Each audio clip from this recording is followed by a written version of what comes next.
ఓం శ్రీ గురుభ్యో నమ శ్రీమాత్రే నమ శ్రీమాతరం శరణం శరణం ప్రపర్తే యా దేవీ సర్వభూతేషు మాతృరూపేణ సంస్థిత నమస్తస్యై నమస్తస్యై నమస్తస్యై నమో నమః. శ్రీమాత బిడ్డలైన మీ అందరికీ ఆ జగదంబలైన శ్రీ మహాకాళి, మహాలక్ష్మి, మహాసరస్వతుల యొక్క ఆశీర్వాదం సర్వకాల సర్వావస్థల యందు మీకు సిద్ధించి మీరందరూ సుఖ సంతోషములతో, ఆయురారోగ్యములతో, భోగభాగ్యములతో చల్లగా వర్ధిల్లాలని ఆ తల్లిని మనస్ఫూర్తిగా నేను కోరుకుంటున్నాను. అమ్మ జగజ్జనని, నా వీడియోలు చూస్తున్న ప్రతి ఒక్కరికి నీ కృపను, నీ కరుణను ప్రసాదించి ఆ చంద్ర తారార్కమైన యశోచంద్రికలతో ఆయురారోగ్యాలతో విరాజిల్లాలని, ఆ జన్మాంత యశస్కాల ప్రాప్తిని ప్రసాదించమని వేడుకుంటున్నాను తల్లి. కిందటి వీడియోలో గోమాత కళ్యాణ వైభవమును గురించి సంపూర్ణంగా సమగ్రంగా తెలియపరచడం జరిగింది. అన్ని విషయాలు అందులో చెప్పానని భావించినప్పటికీ కొన్ని చెప్పలేకపోయానన్న సందిగ్ధం నాలో మెలుకొన్నది. ముఖ్యంగా గోమాత కళ్యాణ మహోత్సవానికి సంబంధించి ఈ వీడియోను ప్రత్యేకించి శ్రీపీఠానికి అనుసంధానంగా ఉండేటటువంటి భక్తుల కొరకు చేయడం జరుగుతున్నది. దేవీ శరన్నవరాత్రోత్సవాలలో అమ్మ పాదపద్మముల చెంత దీక్షను ధరించిన స్వాములందరూ కూడా గోమాత కళ్యాణానికన్నా ఒక రోజు ముందే శ్రీపీఠానికి చేరుకోవాలి. అనగా 20వ తారీఖు రోజే శ్రీపీఠానికి సాయంకాలం వరకు చేరుకోవాలి. ఆ రోజు మీ అందరి పేరిట అమ్మ పాదపద్మముల చెంత మహాసంకల్ప ప్రపూర్ణం ఉంటుంది కాబట్టి ప్రతి ఒక్కరు ఆ రోజు సాయంత్రానికల్లా అమ్మ పాదాల దగ్గరికి చేరుకోండి. ఇది ముఖ్యంగా అమ్మ పాదపద్మముల చెంత ఎవరైతే మంత్రదీక్ష తీసుకున్నారో, దేవీ శరన్నవరాత్రోత్సవాలలో దీక్షను స్వీకరించారో, అమ్మ పాదపద్మముల చెంత ఎవరైతే దీక్షలు చేస్తూ ఉన్నారో వారందరికీ ఇది ప్రత్యేకించి ప్రధానమైన నియమం. ప్రతి ఒక్కరు 20వ తారీఖు రోజే 20వ తారీఖు వరకే శ్రీపీఠానికి రావడానికి ప్రయత్నం చేయండి. 21వ తారీఖు గోమాత కళ్యాణ వైభవం అంతా ముగిసిన తర్వాత మరలా అమ్మవారి పాదపద్మములకు మీరు దర్శనము చేసుకొని, మీ గురువు యొక్క దర్శనము చేసుకొని మీ స్వస్థలాలకు మీరు వెళ్ళవచ్చు. ప్రత్యేకించి ఇది అమ్మ పాదపద్మముల చెంత ఎవరైతే దీక్షను ధరించారో, అమ్మవారి యొక్క మూలమంత్రాన్ని ఎవరైతే స్వీకరించారో వారికి మాత్రం ఈ విషయాన్ని తెలియపరుస్తున్నాను, తప్పకుండా గ్రహించగలరు. మరి కొంతమంది ఫోన్లు చేసి అడుగుతున్నారు, స్వామీజీ మాకు పెళ్ళిళ్ళు కాలేదండి, చాలా ప్రయత్నాలు చేస్తున్నాము, మాకెక్కడ సంబంధాలు కుదరటం లేదు, వాళ్ళు వచ్చి చూస్తున్నారు, ఏదో ఒక కారణం చెప్పి వెళ్ళిపోతున్నారని చెప్పి కొంతమంది మహిళలు, కొంతమంది పురుషులు ఫోన్లు చేస్తున్నారు. చూడండి, గోవు యొక్క కళ్యాణ మహిమ అనేది మన జాతక చక్రంలో ఉండే అనేక దోషములకు పరిష్కార మార్గం. అలాగే సకాలంలో వివాహం కావటం లేదంటే అందుకు సంబంధించిన బలమైన దోషము కారణం మన జాతకంలో ఉండవచ్చును. ఆ కారణంగా ఈ జగతిలో ఏదియూ జరగదు. ఏదన్నా ఒకటి జరిగిందంటే దాని వెనకాల ఏదో ఒక కారణం ఉండి ఉండాలి. అలాగే ఏదో ఒకటి జరగటం లేదు, ఆగిపోయింది, నిలిచిపోయింది అంటే దానికి కూడా ఏదో ఒక బలమైన కారణం ఉండి ఉండాలి. ఈ గోమాత కళ్యాణ వైభవం వలన మీకు ఎంతో అదృష్టాన్ని, సుకృతాన్ని, పుణ్యాన్ని ప్రసాదించటంలో ఎటువంటి సందేహము లేదు. సుకృతమే సంతానం అన్నారు పెద్దలు, పుణ్యమే పురుషార్థం అన్నారు పెద్దలు, పురుషార్థమే సంతానమునకు మూలమన్నారు పెద్దలు. మీకు పుణ్యము, పురుషార్థము, సుకృతము అన్నీ సిద్ధించడానికి ఉత్తమమైనటువంటి మార్గమే గోమాత కళ్యాణ వైభవం.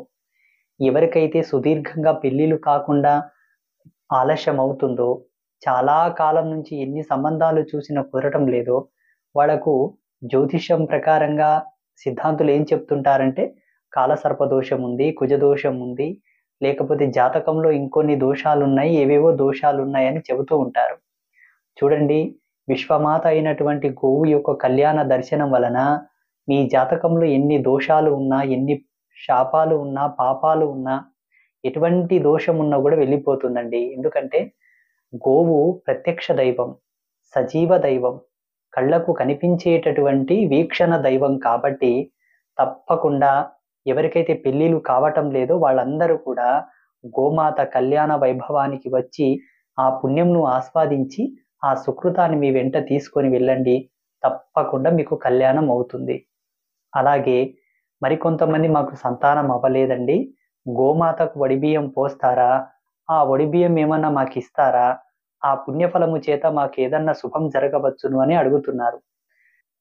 గత 3 సంవత్సరాలుగా గోమాత కళ్యాణాన్ని నిర్వహిస్తున్నాము. గోవు యొక్క కళ్యాణ ఘట్టం అయిపోయిన తర్వాత గోమాతకు సంకల్పము గావించి వడిబియ్యం పోయిస్తారు. గోమాతకు పోసినటువంటి వడిబియ్యాన్ని ఎవరికైతే సంతానము కలగలేదో, ఎవరికైతే చాలానాళ్ళుగా పిల్లలు లేరో వాళ్ళకు ఆ వడిబియ్యం మేము ఇస్తూ ఉంటాం.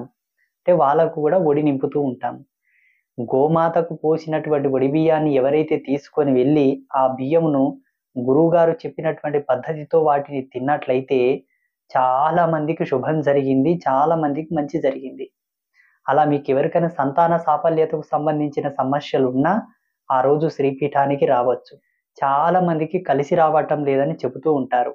ఉద్యోగరీత్యా, వ్యాపార రీత్యా ధనము సహకరించటం లేదు, అనుకూలించటం లేదు, మాకు పొదుపు లేదండి అని చెబుతూ ఉంటారు. ఇచ్చిన ధనము నిలవటం లేదండి, ఎంత డబ్బు తెచ్చినా ఇంట్లో నిలవటం లేదు, ఏదో ఒక విధంగా ఖర్చయిపోతుందని చెప్తూ ఉన్నారు. చూడండి, గోవు యొక్క దర్శనం వలన మనకు స్థిరలక్ష్మి చేకూరుతుంది. స్థిరలక్ష్మి యొక్క అనుగ్రహం కలుగుతుందని మనకు కొన్ని ధర్మ గ్రంథాలు చెబుతూ ఉన్నాయి. అట్టిది గోమాత కళ్యాణ దర్శనం వలన మీకు ఆ పుణ్యం 1000 రెట్లు ఎక్కువగా సిద్ధిస్తుంది. కాబట్టి అటువంటి వాళ్ళు కూడా రావచ్చు. మరికొంతమంది పితాపితరుల యొక్క వేదనతో పితృదేవతలు శాంతించగా పితృదేవతల యొక్క రోదన వలన ఇక్కడ ఇబ్బందులు పడుతూ ఉంటారు.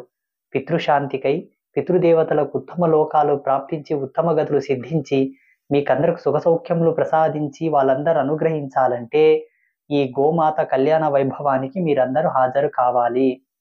అలాగే చాలామంది ఉద్యోగ ప్రయత్నాల్లో సతమతం అవుతున్నామండి, ఎంత ప్రయత్నించినా మాకు ఉద్యోగాలు రావటం లేదు, ఏదో ఒక కారణం చేత మాకు మిస్ అవుతుంది, ఎన్నో ఇంటర్వ్యూలకు మేము అటెండ్ అవుతున్నాం కానీ మాకు మళ్ళీ రీకాల్ రావటం లేదు, మాకు ఫోన్ చేస్తామంటారు, ఫోన్ చేయటం లేదండి, మాకు ఉద్యోగం వచ్చేటటువంటి మార్గం ఏమైనా ఉంటే సెలవివ్వండి అని చెప్పి ఫోన్లు చేస్తూ ఉంటారు.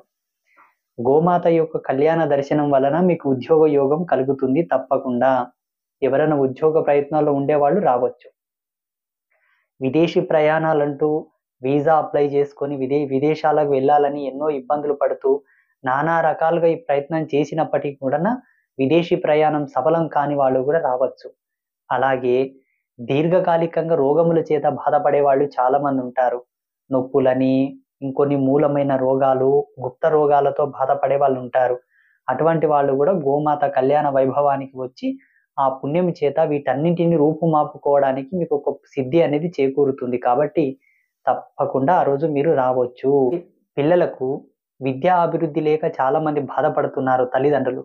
మా పిల్లల్ని చదివిస్తున్నాం కానీ తగిన ర్యాంకు రావటం లేదండి, మంచి మార్కులు రావటం లేదని బాధపడుతుంటారు.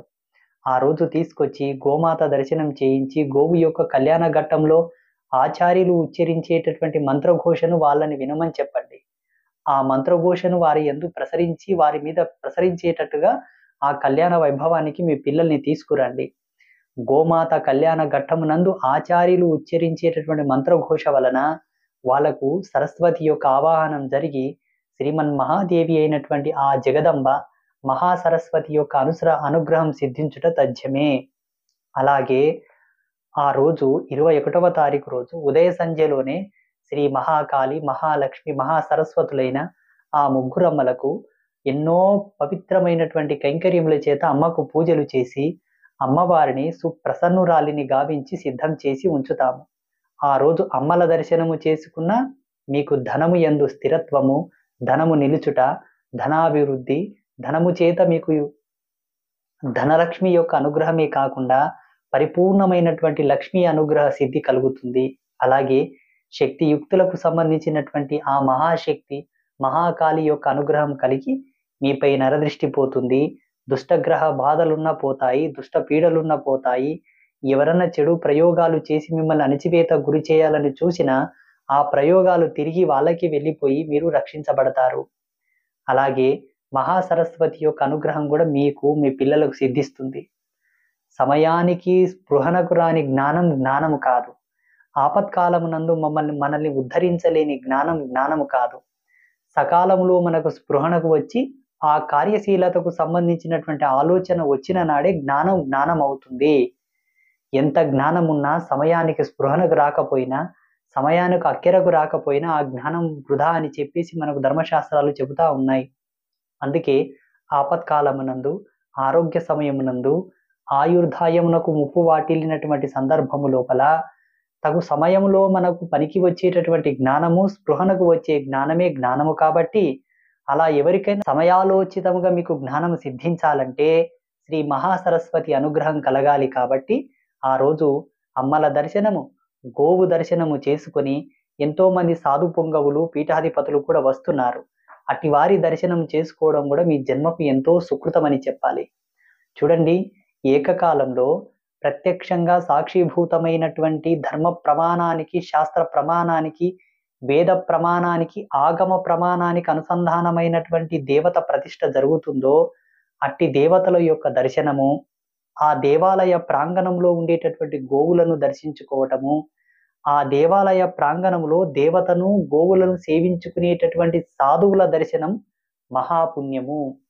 ఏ ప్రదేశమునందైతే సాధువులు సంచరిస్తారో, ఏ ప్రదేశమునందైతే గోవులు సంచరిస్తాయో, ఏ ప్రదేశమునందైతే శాస్త్ర ప్రమాణానికి అనుసంధానంగా దేవతా ప్రతిష్టాపన జరిగి ప్రతిరోజు ధూపదీప నైవేద్యాలతో ఆ దేవతకు మంగళహారతులు ప్రజ్వరిల్లింపజేస్తారో, ఏ ప్రదేశమునందైతే అఖండ జ్యోతులు దేదీప్యమానంగా ప్రజ్వరిల్లుతాయో, ఏ ప్రదేశమునందైతే గిరిదుర్గము, వనదుర్గము, జలదుర్గము, ప్రాకార దుర్గం ఉంటుందో, ఏ ప్రదేశములో అయితే మంత్రదుర్గము సాక్షీభూతంగా ప్రజ్వరిల్లుతూ ప్రణవిల్లుతూ ఉంటుందో అట్టి పుణ్యక్షేత్రములను దర్శించుకొనుట జన్మార్థ సుకృతము. ఎత్తిన ఈ జన్మకు ఎంతో పుణ్యము, పురుషార్థము, మోక్షము, సిద్ధి ఎన్నెన్నో సిద్ధిస్తాయి. మానవ మేధస్సుతో కొలవలేనంత పుణ్యభాజనులై ఆ జీవుడు వర్ధిల్లుతాడని మనకు ఎన్నో ధర్మశాస్త్రాలు చెబుతా ఉన్నాయి. అనుభవజ్ఞులైనటువంటి యోగులు సెలవిస్తూ ఉన్నారు.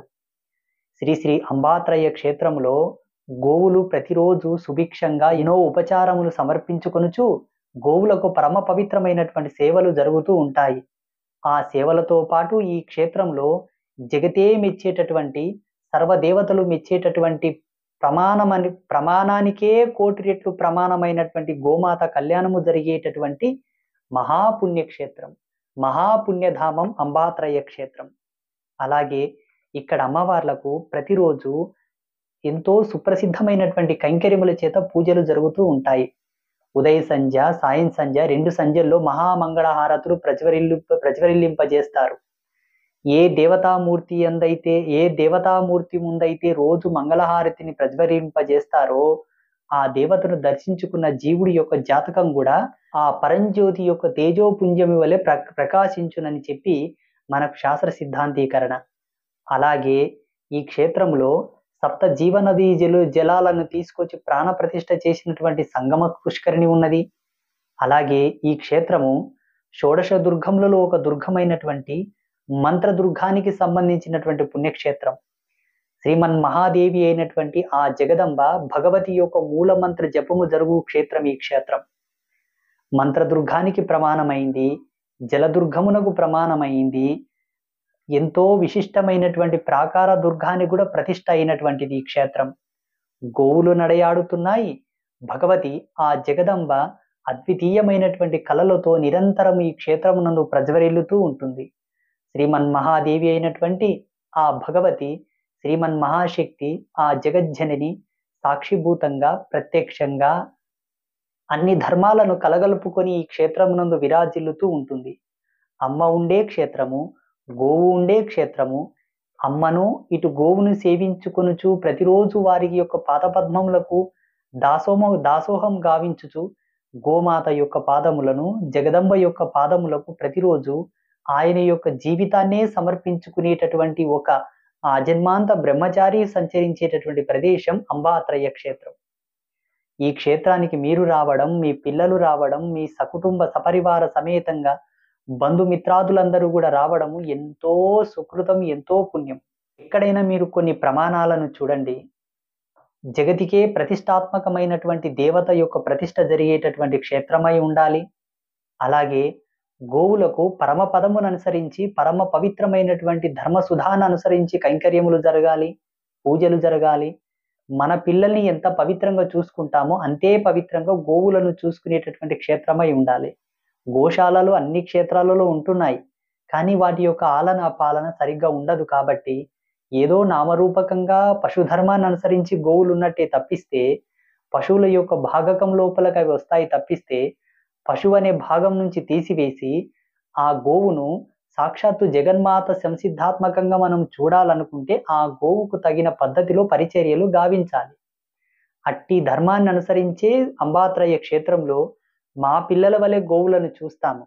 కనీసం వాటికి దోమలు, ఈగలు కూడా తగలకుండా మేము తగు జాగ్రత్తలు తీసుకుంటాం. ప్రతి పౌర్ణమి, అమావాస్యకు చక్కగా షాంపులు పెట్టి స్నానాలు చేయించి, వాటికి కనీసం వాటి శరీరం మీద ఒక పేను, ఒక దోమ, ఒక ఈగ, ఒక పిరుదు కూడా పట్టకుండా మేము జాగ్రత్త పడతాము. వాటికి చక్కగా గ్రాసం ఇప్పించి, దాన పెట్టించి, వాటికి తగిన పద్ధతిలో అన్ని అవి ఏవేవి భుజిస్తాయో అవన్నీ కూడా సకాలంలో సమర్పించి, ఏ కష్టం రాకుండా, ఏ బాధ రాకుండా చూసుకుంటాము. అట్టి పుణ్యక్షేత్రం మహాపుణ్యక్షేత్రం. ఇక్కడ అంబాత్రయ క్షేత్రంలో అట్టి సేవలు గోవులకు జరుగుతూ ఉంటాయి. అలాగే ఇటు గోమాతలను సేవించుకొనుచు, అటు భగవతి అయిన జగదంబను, ఆ సర్వశక్తులను కొలుచుకునేటటువంటి పుణ్యక్షేత్రం, పుణ్యధామం అంబాత్రయ క్షేత్రం. వీరిద్దరినీ కనురెప్పల వలె చూసుకుంటున్నటువంటి ఒక పరమ పవిత్రమైన సాధకుడు, దేవి యొక్క కృపను ఆ భగవతి యొక్క చరణారవిందములకు దాసుడైనటువంటి ఒక యోగి, ఒక బ్రహ్మచారి, ఒక యతి, ఒక ఋషి ఈ క్షేత్రమునందు ఉంటాడు కాబట్టి మీరు అమ్మ దర్శనం చేసుకోవడం, గోవు దర్శనం చేసుకోవడం, గురువుల దర్శనం చేసుకోవడం అనేది ఎంతో సుకృతము, ఎంతో అదృష్టం. ఈ అదృష్టానికి మీరు పాత్రులై నిరంతరము మీకు, మీ కుటుంబాలకు సకల సౌఖ్యములు ప్రసాదించేటటువంటి పుణ్యసిద్ధి, ధర్మాత్మకమైనటువంటి సేవ గోమాత యొక్క కళ్యాణము. అందుకే ఈ నెల 21వ తారీఖు రోజు ప్రతి ఒక్కరూ ఎన్ని పనులున్నా సకుటుంబ సపరివార సమేతంగా బంధుమిత్రాదులతో కలిసి అంబాత్రయ క్షేత్రానికి వచ్చి గోమాత కళ్యాణ ఘట్టమును తిలకించి అట్టి పుణ్యమును మీ ఇంటికి తీసుకొని వెళ్ళి సుఖ సంతోషాలతో జీవించండి. చూడండి, చాలా మంది పూజలు చేస్తూ ఉంటారు, దేవాలయ దర్శనం చేస్తూ ఉంటారు. మీరు అనుకున్నప్పుడు మీకు పుణ్యం రాకపోవడానికి కారణాలు ఉంటాయి. మేము పూజలు చేస్తున్నాం కదండి, మాకు మంచి జరగటం లేదు, మేము గో సేవలు చేస్తున్నాం, గో పూజలు చేస్తున్నాం, గోదానాలు కూడా చేశామని మీరు అనుకోవచ్చండి. అది తప్పు. అది ఎంతవరకు సబబు కాదు. తగు జాగ్రత్తలతో, తగిన క్లారిటీతో మనం వాహనం నడుపుకుంటూ వెళుతున్నప్పటికీ కూడా కొంతమందికి యాక్సిడెంట్లు అవుతూ ఉన్నాయి. అదంతే, వాటికి ప్రమాణాలు లేవు. నీవనుకున్నప్పుడు పుణ్యం రావడం, నీవనుకున్నప్పుడు మేలు జరగడం, నీవనుకున్నప్పుడు మంచి జరిగేటట్టుంటే ప్రపంచం యొక్క రూపురేఖలు ఎప్పుడో మారిపోయి. జీవుడి యొక్క కర్తవ్యం ఏమిటి అంటే ధర్మాచరణమును ఆచరించాలి. ఫలితం, పరమార్థం భగవంతుడి చేతిలో ఉంటుంది, మన చేతిలో ఉండదు. అందుకే ఏ సమయం దొరికినా పుణ్యం చేయాలి, ఎట్టి సమయం దొరికినా ధర్మం చేయాలి, ఏ సమయం దొరికినా భగవంతుని యొక్క నామస్మరణతో, భగవంతుని యొక్క ధ్యానంతో గడపడానికే ప్రయత్నం చేయాలి. అది మన యొక్క విద్యుక్త ధర్మం, మన కర్తవ్యం అది. అటు పిమ్మట మనకు జరిగేటటువంటి మంచి, మనకు జరిగేటటువంటి శుభ అశుభాలన్నీ కూడా ఆ జగజ్జనని, ఆ పరాత్పరి, పరాభట్టారిక, ఆ లలితా పరమేశ్వరి యొక్క చేతిలోనే ఉంటాయి. ఇది నా జీవితంలో నేను తెలుసుకున్నటువంటి ధర్మసుధ, నీతి, నేను తెలుసుకున్నటువంటి మార్మిక శోధన. మీరందరూ కూడా దీన్ని సత్యమని గ్రహించండి. అపోహాలకు పోయి, ఆశలకు పోయి భగవద్ నింద చేయవద్దు. భగవద్ నింద ప్రాయచిత్తము లేని మహాపాపం. చేయండి. పెద్దలు ఏమనే వాళ్ళంటే చేసి చెడిపోవాలే నాయన, చేయకుండా ఎప్పుడే గాని ప్రశ్నించకు, అది కూడా పాపమే. అందుకే చెయ్యి. సాధ్యమైనంత వరకు నీ సేవతో, నీ భక్తితో, నీ శ్రమతో భగవంతుని మెప్పించు. ఏదో కొంత చేసి తూలనాడడం ధర్మం కాదని మా పెద్దలు చెప్పేవాళ్ళు, నేను మీకు చెబుతున్నాను. ధర్మాచరణాన్ని ఆచరించి పుణ్యభాజనులై జీవించండి. అందరికీ శ్రీమాత కృపా కటాక్షం సిద్ధించి మీరందరూ సుఖ సంతోషాలతో ఉండాలని ఆ జగదంబను మనసుపూర్తిగా నేను కోరుకుంటున్నాను. ప్రతి ఒక్కరు కూడా అంబాత్రయ క్షేత్రానికి వచ్చి ఇట్టి పుణ్యమును మీ సొంతం చేసుకోవాలని మనసుపూర్తిగా నేను కోరుకుంటున్నాను. ఓం శ్రీ గురుభ్యో నమః. శ్రీమాత్రే నమః.